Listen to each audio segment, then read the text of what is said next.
मोड़कपुर नामक एक छोटे से गांव में गणेश पूजा का समय पास आ गया था। पूरे गांव में उत्साह की लहर दौड़ रही थी। हर कोई इस त्योहार की तैयारी में व्यस्त था, खासकर बच्चे, जो गणेश पूजा के दौरान मिलने वाले मीठे मोदकों का बेसब्री से इंतजार कर रहे थे। मोड़कपुर में एक शरारती बच्चा राजू रहता था, जिसे मीठे मोदक बहुत पसंद थे। राजू का सबसे अच्छा दोस्त एक चतुर गिलहरी चिंटू था, जो हमेशा उसकी मदद करता था। जैसे ही त्योहार का दिन नजदीक आया, गांव की सजावट, रंग बिरंगे दीपक और सबसे सुंदर गणेश की मूर्ति सबके आकर्षण का केंद्र बनी। राजू और चिंटू भी इस त्योहार के मजे लेने के लिए तैयार थे, लेकिन राजू ने एक छोटी सी योजना बनाई। वह ज्यादा से ज्यादा मोदक पाने के लिए एक शैतानी चाल चलना चाहता था।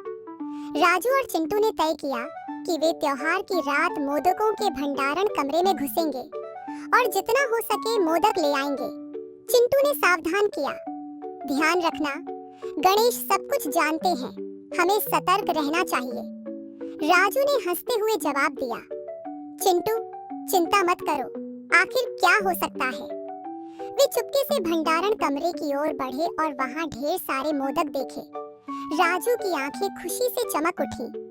उसने अपने बैग में मोदक भरना शुरू कर दिया और चिंटू ने उसकी मदद की।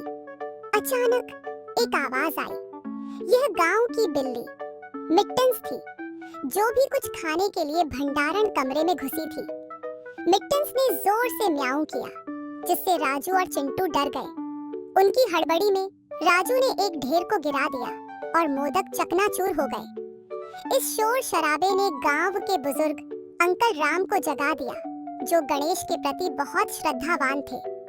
वह तेजी से भंडारण कमरे की ओर बढ़े और राजू और चिंटू को देखकर चौंके। हे भगवान, तुम दोनों यहाँ क्या कर रहे हो? अंकल राम ने गुस्से से पूछा। राजू ने शर्मिंदा होकर सिर झुका लिया। मैं ज्यादा मोदक लेना चाहता था, लेकिन मैं सच में माफी चाहता हूँ अंकल राम। अंकल राम की नजरें नरम हो गई। राजू, गणेश सब कुछ जानते हैं और हमारे दिल की सच्चाई को समझते हैं। यह त्योहार साझा करने और एक साथ आनंद मनाने का है, न कि चीजों को खुद के पास रखने का। मोदक सभी के लिए होते हैं। राजू ने समझ लिया और उसने और चिंटू ने मिलकर गड़बड़ी को साफ किया। अंकल राम की मदद से वे गांव की तैयारी में शामिल हो गए। अगला दिन गणेश पूजा का था और मोड़कपुर का त्योहार सबसे खुशी भरा था। पूजा के दौरान राजू ने सुनिश्चित ये किया कि वह अपने मोदक सभी दोस्तों और पड़ोसियों के साथ बांटे। इससे उसे बहुत खुशी मिली, क्योंकि उसने देखा कि सभी लोग मोदक का आनंद ले रहे हैं।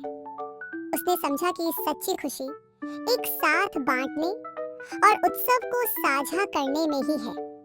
जब गणेश की मूर्ति धूमधाम से गांव की गलियों में ले जाई गई, तो राजू और चिंटू भी खुशी से झूमते और नाचते हुए भीड़ के साथ चले।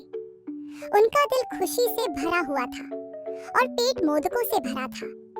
और हर साल उसके बाद राजू ने याद रखा कि मोदक सभी के साथ बांटना ही सही है, जिससे गणेश पूजा मोड़कपुर के सभी लोगों के लिए एक खास मौका बन गया। कहानी की शिक्षा: सच्ची खुशी तभी मिलती है जब हम अपने सुख और संसाधनों को दूसरों के साथ साझा करें, न कि केवल अपने पास रखें।